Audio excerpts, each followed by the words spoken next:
Mobil SUV hitam ini dipaksa berhenti oleh sejumlah pengendara dan warga saat melintas di Jalan Kiai Haji Mas Mansur, Tanah Abang, Jakarta Pusat.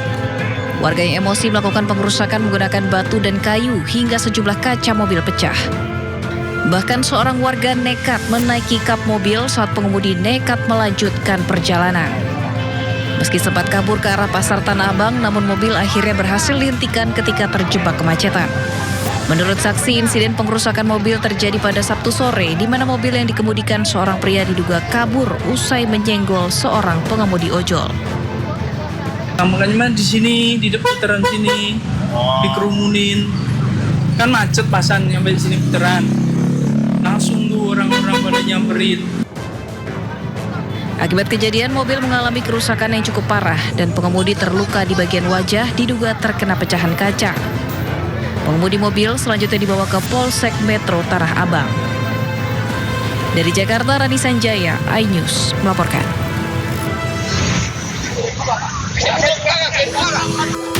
Sebuah mobil sedan mewah terbakar saat melintas di Jalan KH M. Mansur, Tambora, Jakarta Barat.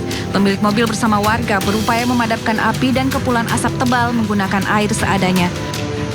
Mobil berasap ketika pemilik sedang dalam perjalanan dari kawasan Kramat Raya, Jakarta Pusat menuju Roksi. Namun setelah melintas sejumlah ruas jalan, mobil mulai mengeluarkan asap tebal dari bagian kap mesin.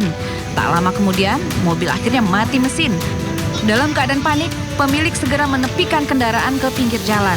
Namun, api kemudian muncul dari ruang mesin dan semakin membesar. Diduga api berasal dari korsleting listrik pada bagian mesin. Api yang membakar mobil bisa dimatikan setelah warga meminta bantuan petugas pemadam kebakaran. Dari Jakarta, Miftahul Gani, iNews melaporkan.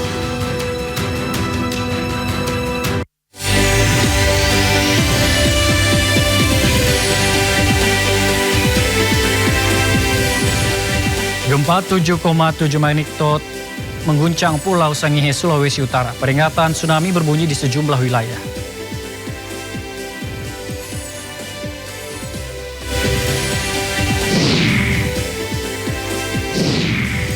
Prabowo Subianto melantik sejumlah pejabat tinggi negara termasuk Kepala BGN Nanik SDM.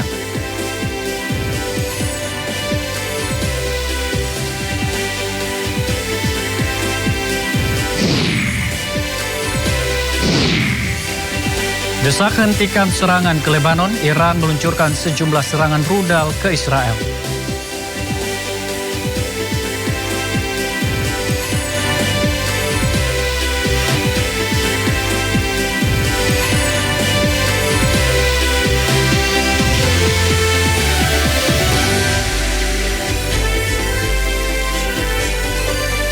Halo pemirsa, Sindo Malam hadir dengan beragam informasi terkini di tanah air serta mancanegara bersama saya Ardila Se, dan inilah Sindo Malam selengkapnya.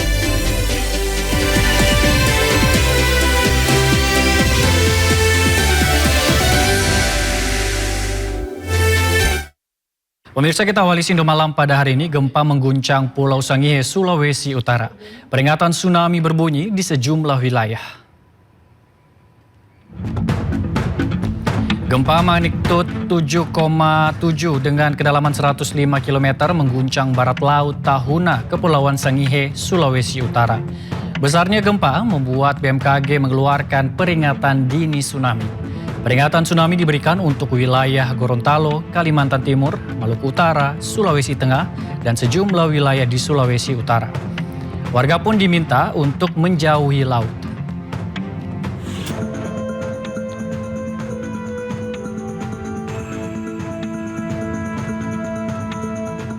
Pemirsa, gempa magnitudo 7,7 juga terasa hingga Manado, Sulawesi Utara. Sejumlah warga panik dan berlari keluar rumah.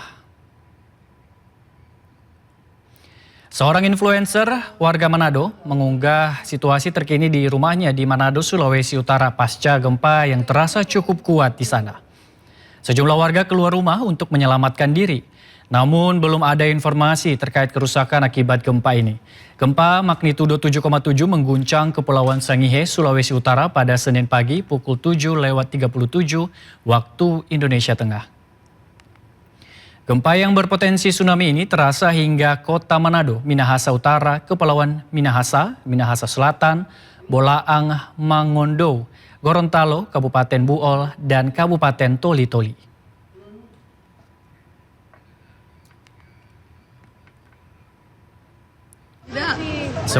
Seorang ASN mengunggah situasi terkini di kantornya di Kanwil Ditjen Pemasyarakatan Sulawesi Utara di Jalan Stadion Klabat Selatan, Kota Manado. Para pegawai Ditjen Pas Sulawesi Utara ini pun langsung berhamburan keluar gedung, begitu guncangan gempa terasa cukup kuat di sana.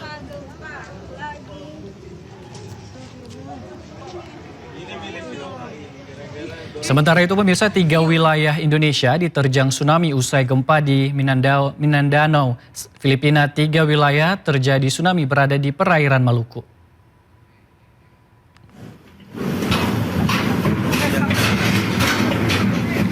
Dalam jumpa pers BMKG, pemirsa, tsunami dengan ketinggian 0,19 meter terjadi di 3 wilayah Indonesia akibat gempa di Pulau Mindanao, Filipina. 3 wilayah yang diterjang tsunami, yaitu Maluku Utara, Polusia, dan Melo Nuane. Tsunami tidak mengakibatkan kerusakan di wilayah yang diterjang tsunami. Hingga saat ini BMKG masih menunggu jika ada kerusakan akibat tsunami ini.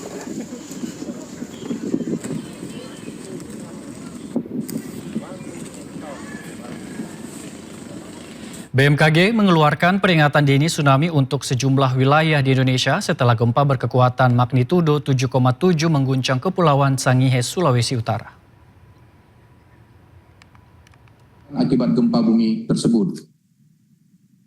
Hasil pemodelan menunjukkan bahwa gempa bumi ini berpotensi tsunami dengan status siaga di Minahasa, Bolang Mangondo, Kota Manado, Minahasa Utara, Minahasa Selatan, Buol, Kepulauan Sangihe, Gorontalo, Kepulauan Talaut, Kepulauan Minahasa, Toli-Toli, Kota Palu, Donggala, Kota Ternate, Kota Bitung, dan status waspada di Kota Tidore, Bulungan, Nunukan, Halmahera, Kota Tarakan, Halmahera Utara, Kutai Timur, Minahasa Selatan, Kota Bontang, dan Berau.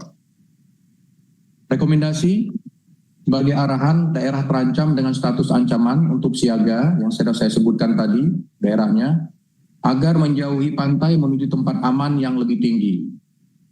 Untuk status. Kita beralih ke informasi lainnya pemirsa, sebuah toko elektronik di Pondok Aren, Tangerang Selatan, Banten, ludes terbakar. Dugaan awal penyebab kebakaran akibat korsleting listrik, kerugian ditaksir mencapai ratusan juta rupiah.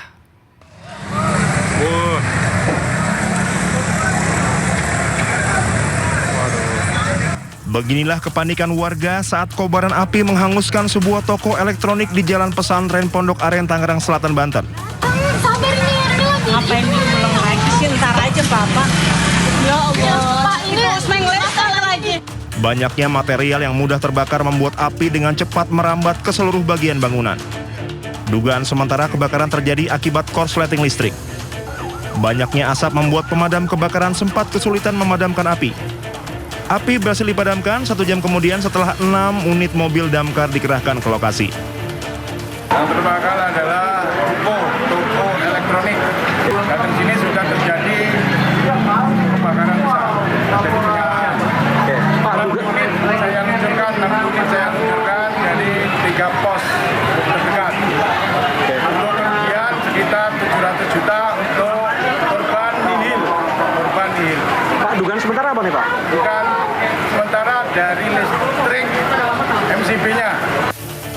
Tidak ada korban jiwa dalam peristiwa ini, namun kerugian diperkirakan mencapai ratusan juta rupiah. Dari Tangerang Selatan, Banten, Nunung Purnomo, Anyus melaporkan.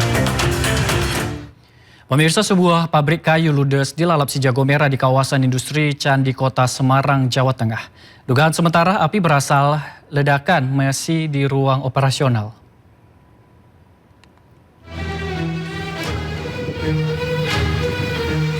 Sebuah pabrik kayu ludes terbakar di kawasan industri Candi Kota Semarang, Jawa Tengah.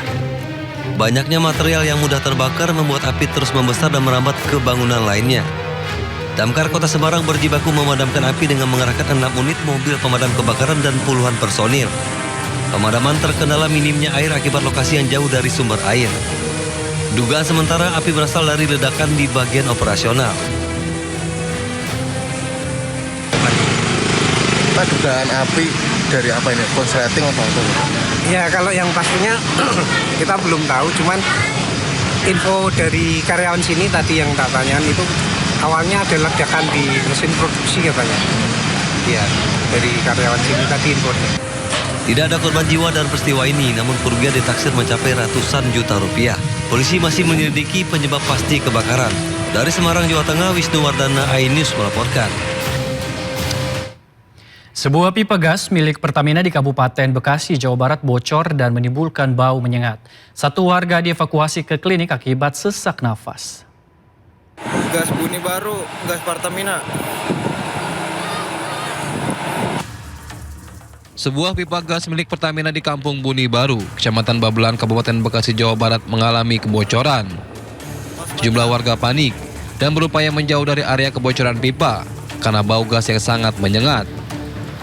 Sementara satu warga alami sesak nafas dan dibawa ke klinik terdekat akibat terlalu banyak menghirup gas. Nah itu bukan asap, itu gas. Gas. Keluarnya gas sampai tinggi sampai berapa meter itu ya kan, sampai kedengaran berapa kilo tuh dari tempat kejadian.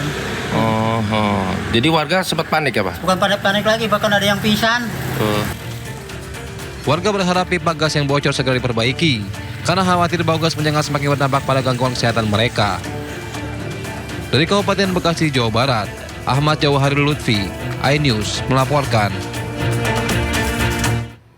Diduga bersenggolan dengan truk air, pemirsa, pasutri pengendara motor terjatuh dan terlindas truk di Kota Bogor, Jawa Barat. Akibatnya satu orang penumpang tewas di tempat, satu orang lainnya luka parah. Di simpang Jambu lampu merah, tolong ambulan merapat segera. Kondisi korban. Pasutri pengendara motor terkapar usai terjatuh dan terlindas truk air di simpang Jambu 2 Jalan Pajajaran, Kota Bogor, Jawa Barat. Akibat kecelakaan ini, sang istri meninggal dunia di lokasi kejadian, sementara sang suami luka-luka. Polisi datang ke lokasi melakukan olah TKP. Diduga penyebab kecelakaan akibat motor bersenggolan dengan truk. Kronologis, kami masih dalam tahap penyelidikan, sehingga masih belum bisa menyimpulkan kronologis kejadiannya. Menurut keterangan saksi, kedua kendaraan datang dari arah yang sama, yaitu dari arah Talang atau dari arah Simpang Tolbor menuju arah Warung Jambu. Korban tewas dan korban luka dibawa ke rumah sakit setempat. Kasus kecelakaan ini ditangani unit Gakum Polresta Bogor Kota. Dari Bogor, Jawa Barat, Andi Firmansyah, iNews melaporkan. Para penonton dan pembalap liar kocar kacir saat dibubarkan polisi di Kabupaten Sampang, Jawa Timur. Polisi berhasil amankan 2 joki bersama sepeda motor.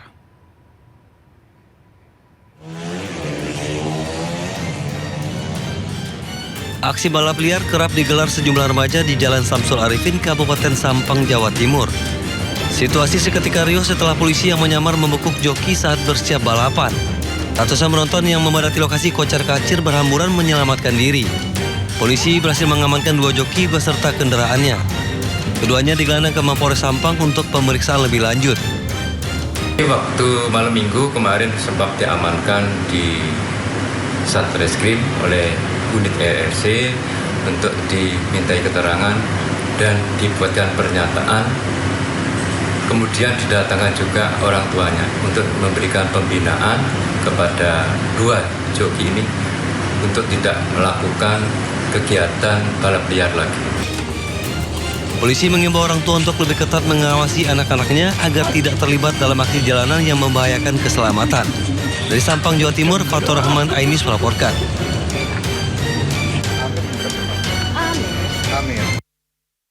Warga Sumur Batu, Kemayoran, Jakarta Pusat dihadapkan pada situasi mencekam akibat maraknya aksi curanmor dan penjamretan. Bahkan para pelaku tak segan menggunakan senjata api.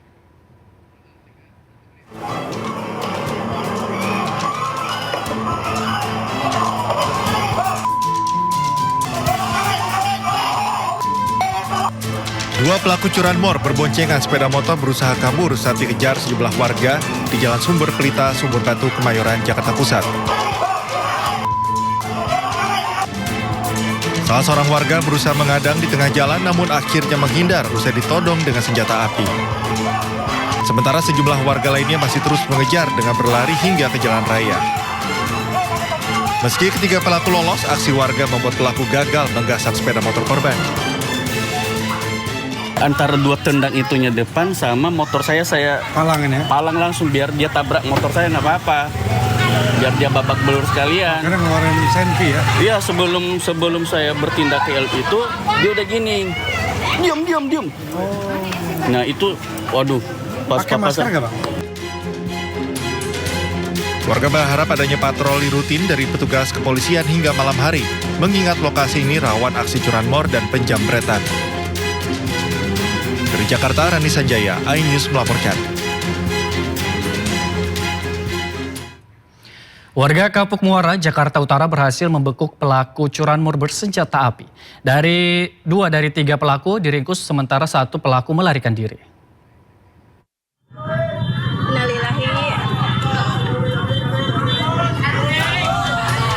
Warga Kapuk Muara, Penjaringan, Jakarta Utara mengeroyok pelaku pencurian sepeda motor. Untuk meredam amarah warga, pelaku pun segera dibawa ke pihak kepolisian. Peristiwa berawal saat 3 pelaku menggasak motor milik salah satu warga yang sedang diparkir di gang rumahnya. Namun saat sepeda motor incarannya didorong, aksi mereka dipergoki oleh pemilik. Korban pun berteriak meminta pertolongan hingga mengundang warga sekitar. Warga yang geram langsung mengepung pelaku. 2 pelaku berhasil ditangkap dan dihakimi massa, sementara seorang pelaku lain yang diduga membawa senjata api melarikan diri. Saya sudah laporan ke Polsek Penjaringan, ternyata sebenarnya dia menggunakan senpi. Tapi senpi itu sempat diledakkan nggak? Tidak, cuma mengancam. Pelaku kini telah diserahkan ke Polsek Penjaringan untuk penyelidikan lebih lanjut. Polisi masih memburu seorang pelaku lainnya yang identitasnya sudah diketahui. Dari Jakarta, Sofyan Firdaus, iNews melaporkan. Kita beralih ke informasi selanjutnya, pemirsa. Aksi mencurigakan terjadi di lahan parkir salah satu mal di Bekasi. Seorang warga mendapati 2 pria merogoh bawah mobilnya. Peristiwa terjadi di area parkir pusat perbelanjaan Mega Bekasi Hypermall. Kejadian bermula saat korban memergoki seorang pria asing merogoh bawah kolong mobilnya. Begitu ditanya, pria tersebut bersama rekannya bergegas meninggalkan lokasi.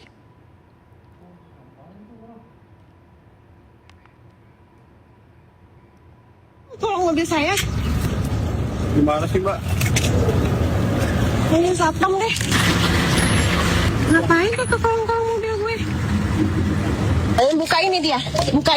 Jadi, udah kebuka ini. Ini bawa tuh ini mau ngapain kalau kayak gitu? Suka dia biasanya ngecek enggak. Ngecek itu nggak sampai ke kolong-kolong mobil. Untuk itu saya nggak tahu, Kak. Jadi kamu taunya itu DC? Iya. Udah sering masuk sini? Iya, cuma jarang. Apa gitu? Dia sampai masuk kolong mobilku. Nanti saya info, Kak. Nih, bautnya 1, yang 2 copot entah gimana. Ngapain dia aja, Pak? 1, sudah dapat 1. Oh, parkirnya di bawah. Di bawah. Mau matiin, mungkin alarm. Dari situ.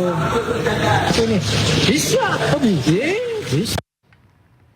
Maraknya aksi begal, pemirsa, petugas gelar operasi kejahatan jalanan di wilayah Jakarta Barat. 2 pengendara motor ditangkap karena membawa senjata tajam dan narkoba jenis sabu.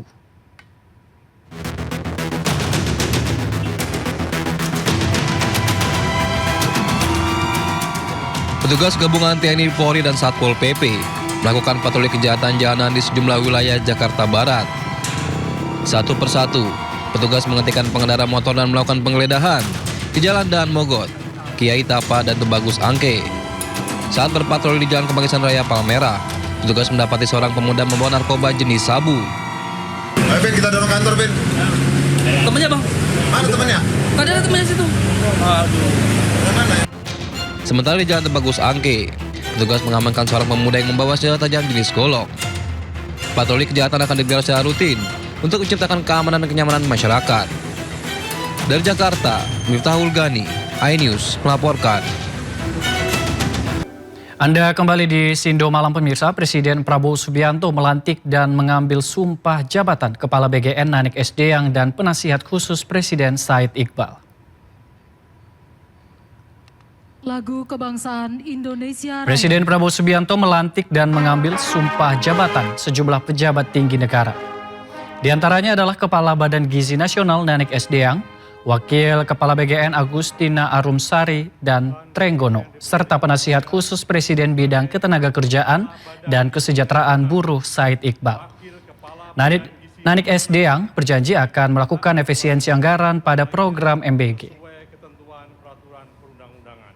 Bahwa saya akan setia pada efisiensi anggaran agar bisa tidak membebani anggaran negara pada saat ini, tetapi dengan tidak mengubah target dari yang kita berikan gizi.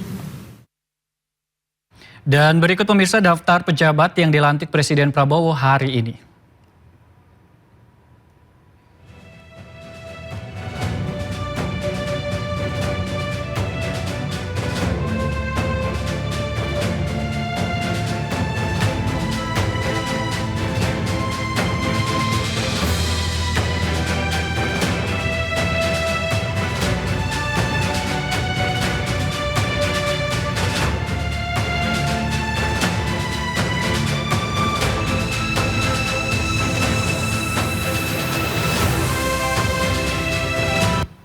Dan pemirsa, mari kita saksikan sepak terjang Nanik SD yang berikut ini.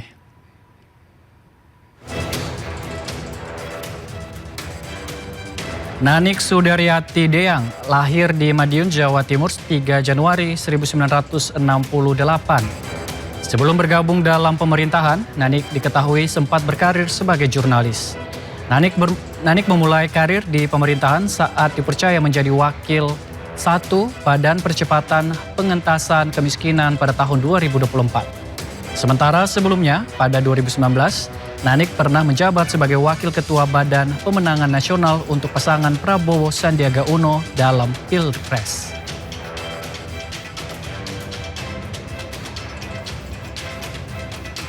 Lalu berikut profil Said Iqbal. Merintis karir sebagai buruh yang menjadi aktivis, lulusan S2 Universitas Indonesia ini aktif terlibat dalam sejumlah organisasi dalam negeri. Said yang memulai karirnya sebagai ketua pimpinan serikat pekerja di sebuah perusahaan elektronik di Bekasi, terus mengembangkan sayap.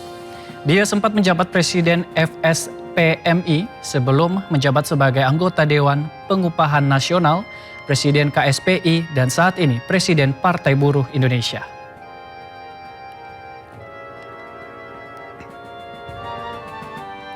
Kiprahnya di dunia internasional juga diakui luas. Said menjabat sebagai anggota Komite Pusat Federasi Pekerja Metal Dunia, Wakil Presiden Dewan Serikat Dagang ASEAN Trade Union Council, dan anggota Dewan Umum Konfederasi Serikat Dagang Internasional.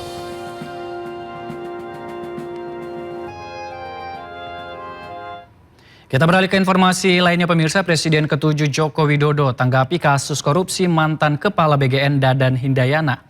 Jokowi menyebut korupsi di MBG harus jadi bahan evaluasi.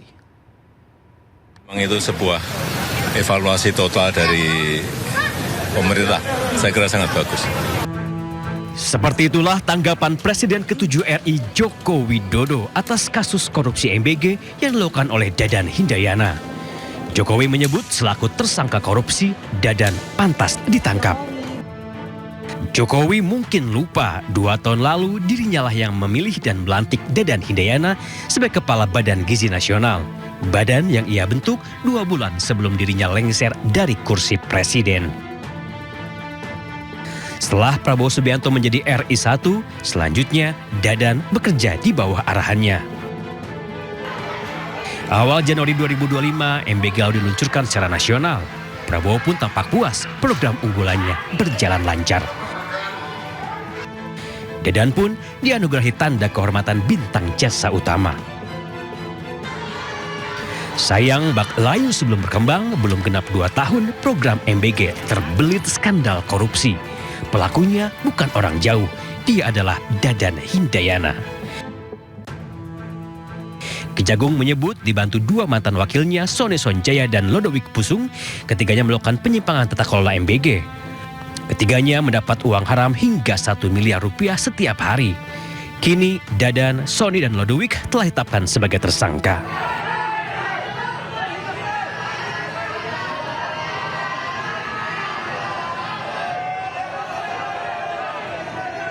Sebagai sosok yang membesarkan MBG, Presiden Prabowo Subianto mengaku sedih atas kelakuan Dadan.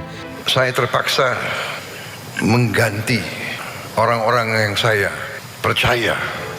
Namun apa mau dikata, nasi sudah menjadi bubur.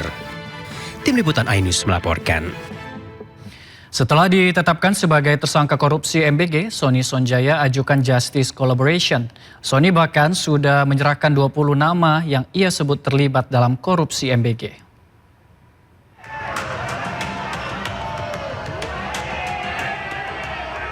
Menjadi satu dari 3 tersangka korupsi MBG, mantan Wakil Kepala BGN Sony Sonjaya langsung ajukan diri sebagai Justice Collaborator.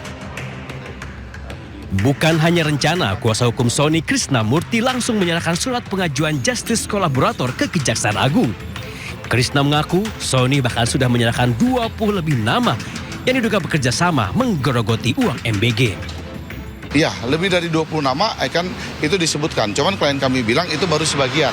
Karena break kita di dalam pemeriksaan kemarin klien kami cukup lelah dan mungkin akan ada pemeriksaan lanjutan, nggak tahu nanti kapan penyidik akan memberitahukan kita dan akan diungkap mungkin ya kemarin bilang baru sebagian aja nama-nama itu. Sebelumnya bersama mantan Kepala BGN Dadan Hindayana dan mantan Wakil BGN Lodowik Pusung, Sony ditangkap Kejagung. Ketiganya langsung ditetapkan sebagai tersangka. Mereka diduga cawe-cawe dalam proyek BGN. Penyidik bahkan menuduh Sony terafiliasi dengan sejumlah yayasan dapur MBG.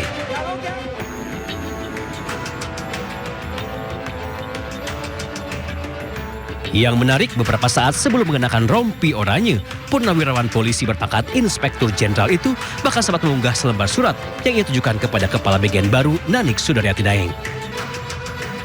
Tim Liputan iNews melaporkan.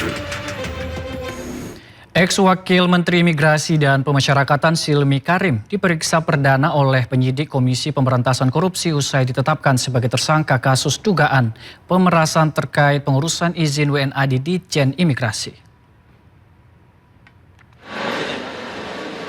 Nampak Silmi Karim digiring petugas dari mobil tahanan menuju ruang pemeriksaan di Gedung Merah Putih KPK Jakarta Senin sore.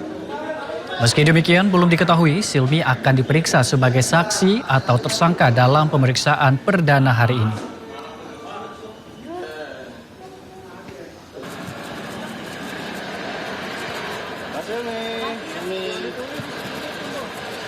Sementara itu pemirsa, Menteri Koordinator Bidang Hukum, HAM, Imigrasi dan Pemasyarakatan Yusril Izzah Mahendra pastikan akan lakukan perbaikan dan evaluasi terhadap sistem pelayanan paspor dan izin tinggal WNA pasca terungkapnya kasus dugaan korupsi di lingkungan Direktorat Jenderal Imigrasi. Kami akan memperbaiki dan meningkatkan sistem yang ada sekarang. Artinya bukan hanya terkait dengan digitalisasi pelayanan, tapi juga terkait dengan aturan-aturan pelaksana sampai kepada juklak dan juknisnya. Supaya pegawai negeri itu betul-betul kalau perlu nggak banyak mikir lagi. Memang sudah ada sistemnya sampai petunjuk teknisnya dilaksanakan dan kalau itu dikerjakan sebenarnya semua masalah itu jadi tidak ada masalah ya. Katakanlah misalnya pembuatan paspor atau pengurusan izin tinggal, itu sudah ada aturan-aturannya, ada syarat-syaratnya yang harus dipenuhi, lalu kemudian ketika permohonan diserahkan atau disubmit, itu ada hitungannya berapa hari. Ya, prosesnya itu akan selesai, dan kemudian jumlah pembayarannya berapa, dan semua itu harus dilakukan secara transparan, dan seperti disampaikan oleh Pak Menteri IMIPAS tadi, atasan akan mengawasi apa yang dilakukan oleh bawahannya. Dan ini pengawasan dilakukan secara internal, tapi juga kita membuka kesempatan dan membuka peluang bagi pengawasan eksternal, baik melalui BPKP, melalui BPK, melalui juga aparat penegak hukum, agar semua itu berjalan secara transparan. Menteri HAM Natalius Pigai mengutarakan wacana jajaran pimpinan Polri diisi oleh sipil layaknya negara-negara maju. Kapolri Listio Sigit Prabowo menyebut Polri membuka ruang bagi sipil untuk duduk di jabatan Polri.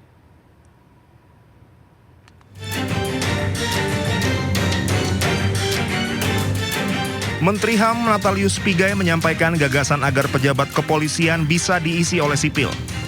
Hal ini sudah biasa dilakukan di negara-negara maju. Kapolri sebagai pucuk pimpinan tetap dipegang dari kepolisian, sementara jabatan strategis lainnya diisi oleh sipil, seperti jabatan manajerial, keuangan, teknologi, dan perencanaan. Dengan jabatan sipil di tubuh Polri bisa memberikan kesempatan kepada ASN Polri untuk menduduki jabatan strategis dan tidak berhenti di eselon 4. Seperti NYPD. Ya, NYPD itu pucuk pimpinannya sipil. Dulu sebelumnya dia Departemen Sanitasi. Sekarang menjadi kepala NYPD. Tapi kalau pemimpin khusus teknis operasional kepolisian, namanya Chief of Department, itu polisi. Tapi pimpinannya selalu sipil. Wakil Ketua Komisi 3 DPR RI Ahmad Sahroni mengkritik pernyataan Pigai. Sahroni minta Pigai fokus menjalankan tugasnya di bidang HAM. Karena jabatan di institusi kepolisian tengah dalam proses pembahasan RUU Polri di DPR. Bang Pigai, jangan usul yang enggak. Bang Pigai fokus aja sama membela siapapun dia pada hak-hak sebagai manusia. Rasanya itu lebih bermartabat daripada Bang Pigai mengusulkan jabatan pucuk pimpinan di kepolisian bisa diberikan oleh sipil. Bang, please Bang, Abang fokus saja kepada pekerjaan Abang, jangan ngurusin yang lain-lain. Sementara itu Kapolri memberikan ruang bagi sipil untuk dapat menduduki jabatan strategis di Polri. Hal ini juga menjadi timbal balik karena polisi juga bisa menjabat di luar struktur. Ya memang kita memberikan ruang resiprokal untuk ASN bisa masuk ke polisi. Oh, begitu. Jadi akan didorong direvisi. Pada saat kita diberikan ruang di luar struktur, maka kita juga memberikan ruang dari ASN di luar Polri untuk bisa masuk ke Polri. Saat ini revisi Undang-Undang Polri masih dalam pembahasan di DPR. Pemerintah menginginkan substansi yang direvisi dalam Undang-Undang Polri akan menguatkan pelayanan, pengayom, dan pelindung masyarakat. Tim Liputan Anyus melaporkan. Terima kasih pemirsa, Anda masih bersama kami di Sindo Malam. Menuntut penghentian serangan ke Lebanon, IRGC meluncurkan sejumlah serangan rudal ke Israel. Militer Iran meluncurkan sedikitnya 10 rudal yang menargetkan pangkalan udara Rahmat David di Haifa.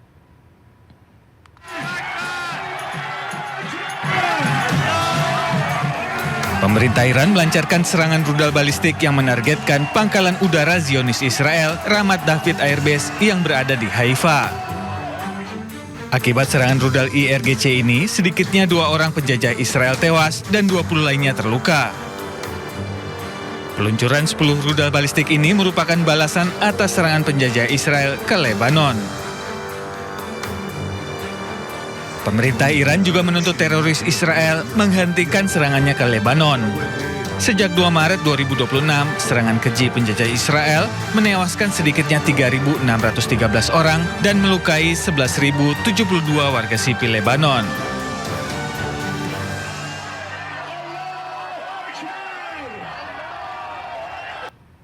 Sementara itu, langit malam di kota Tire, Lebanon terlihat percikan api dari rudal yang diduga dikirimkan Iran menuju Israel.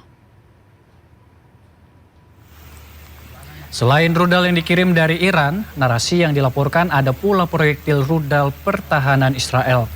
IRGC mengumumkan bahwa mereka menargetkan pangkalan udara Rahmat David dengan rudal balistik sebagai tanggapan atas kejahatan yang dilakukan Israel di Lebanon Selatan dan daerah pinggiran selatan Beirut.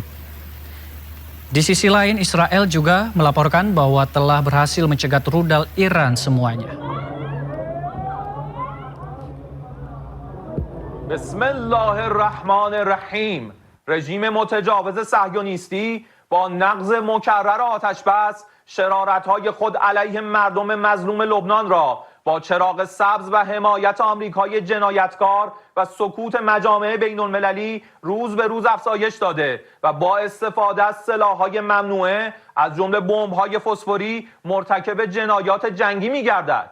با وجود هشدارهای قبلی جمهوری اسلامی ایران، رژیم کودککش صهیونیستی با عبور از همه خطوط قرمز و افزایش حملات در جنوب لبنان زاهیه بیروت را هدف قرار داده است. قبلا اخطار داده بودیم در صورت گسترش جنایت در زاهیه بیروت اهدافی را در سرزمین‌های اشغالی مورد هجوم قرار می‌دهیم.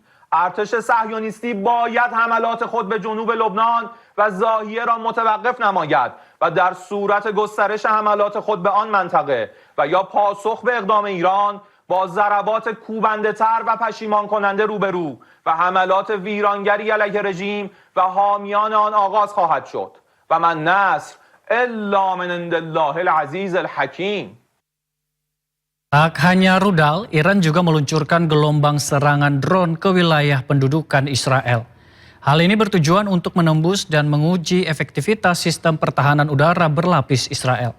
Menariknya, drone-drone tersebut dilengkapi dengan pesan tertulis khusus yang berbunyi, "Kami tidak akan meninggalkan Lebanon." Pesan simbolis ini menegaskan komitmen Teheran yang menempatkan front Lebanon sebagai garis merah yang tidak terpisahkan dalam konfrontasi terbuka ini.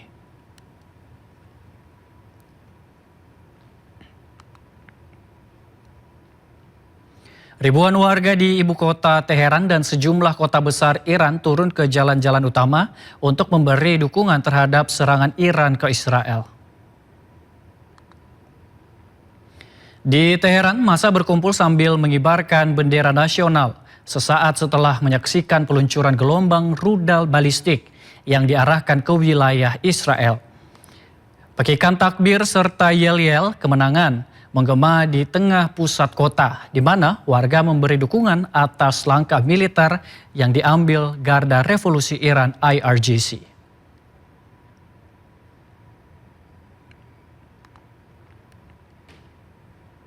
Sementara itu, warga kota Kermanshah juga merayakan peluncuran rudal balistik ke Israel yang membela langit malam. Massa tampak bersorak, bertepuk tangan hingga membunyikan klakson kendaraan sebagai bentuk perayaan atas aksi militer tersebut. Kota ini disinyalir menjadi salah satu titik peluncuran taktis yang digunakan militer Iran dalam gelombang serangan terbarunya.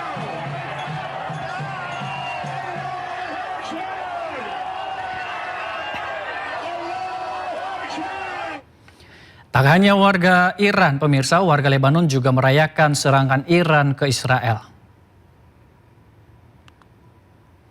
Gelombang perayaan dan sukacita menyelimuti wilayah Baalbek, Lebanon saat ratusan warga turun ke jalan menyambut serangan balasan yang dilancarkan Iran terhadap Israel.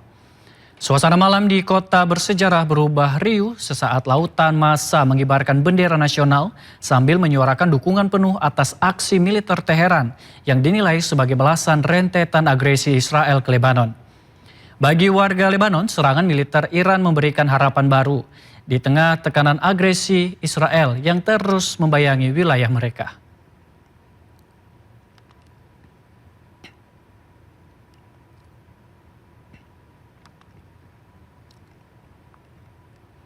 Dalam serangan udaranya ke Iran, Israel menyasar sejumlah objek vital Iran, salah satunya yakni kompleks industri petrokimia. Tangki penyimpanan di kawasan industri petrokimia Karun di Bandar Shar, Provinsi Khuzestan, terlihat terbakar usai diserang Israel. Otoritas Pertahanan Sipil Iran langsung melokasi area terdampak guna mencegah potensi kebocoran zat kimia berbahaya serta memadamkan sisa titik api di sekitar lokasi kilang. Akibat serangan, operasional sebagian kompleks industri terganggu. Insiden yang menyasar objek vital nasional ini diprediksi akan menyulitkan upaya deeskalasi ketegangan.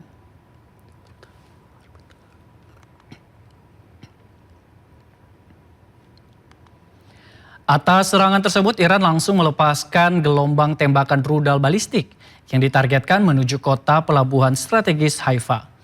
Rekaman video memperlihatkan momen saat rudal-rudal Iran meluncur ke arah Israel.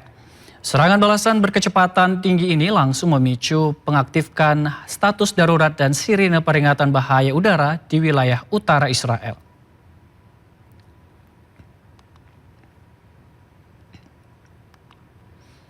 Sementara itu, Kedutaan Besar Iran di Indonesia merilis pernyataan resmi terkait serangan militer yang dilancarkan Teheran ke wilayah utara Israel Minggu malam. Dalam keterangannya, Iran menegaskan aksi tersebut merupakan upaya membela diri Iran sesuai pasal 51 Piagam PBB. Langkah militer ini diambil menyusul tudingan pelanggaran berulang atas kesepakatan gencatan senjata 8 April lalu, serta keterlibatan militer Amerika Serikat dalam aksi agresi dan perompakan maritim terhadap aset-aset strategis Iran. Teheran menekankan stabilitas di Lebanon merupakan bagian tak terpisahkan dari kesepakatan gencatan senjata regional, sehingga Washington dinilai memikul tanggung jawab penuh atas segala dampak eskalasi yang terjadi. Iran juga memperingatkan akan meluncurkan balasan yang jauh lebih masif jika Sekutu Barat dan Israel kembali melakukan tindakan provokatif.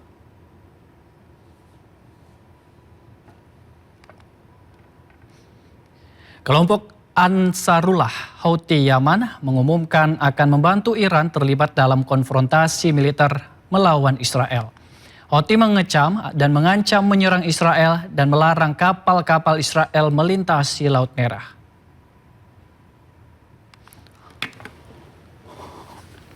والمقاومة في إيران وفلسطين ولبنان والعراق واليمن ورفضا للمشروع الصهيوني الساعي لإقامة إسرائيل الكبرى تحت مسمى الشرق الأوسط الجديد، وسعيا منا إلى كسر الحصار الظالم والغاشم الذي يفرضه العدو الأمريكي على شعبنا وشعوب المحور الحرة والعزيزة في لبنان وغزة وإيران، وفي إطار مبدأ وحدة الساحات ومواجهة الأعداء وردا على العدوان الصهيوني على لبنان وإيران وغزة، قامت القوات المسلحة اليمنية بإطلاق دفعة صاروخية استهدفت أهدافا حساسة للعدو الإسرائيلي في منطقة يافا المحتلة. Menyusul gelombang serangan Iran ke Israel, warga kota Tel Aviv berbondong-bondong mencari perlindungan di bunker-bunker bawah tanah. Mereka membawa serta hewan peliharaan untuk berlindung.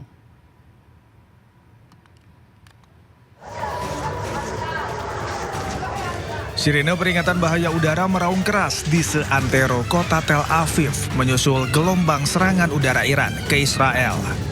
Hal ini memicu kepanikan warga yang bergegas mencari perlindungan. Di tengah situasi mencekam tersebut, warga lintas generasi tampak memenuhi ruang-ruang bawah tanah serta bunker perlindungan bersama hewan peliharaan mereka. Di dalam ruang sempit ini, warga terpaksa menghentikan seluruh aktivitas harian mereka demi menghindari dampak serangan Iran yang mengancam keselamatan jiwa. Sejumlah warga mengungkapkan rasa lelah dan kekecewaan mereka terhadap eskalasi konflik yang seolah tidak berujung. Tak sedikit yang mengkritik kebijakan pemerintah yang dinilai lebih mementingkan kepentingan politik dibandingkan keamanan rakyat. Meski perlahan warga mulai meninggalkan bunker saat situasi dinilai kondusif, ketidakpastian masih menghantui warga mengenai durasi perang yang tengah berkecamuk.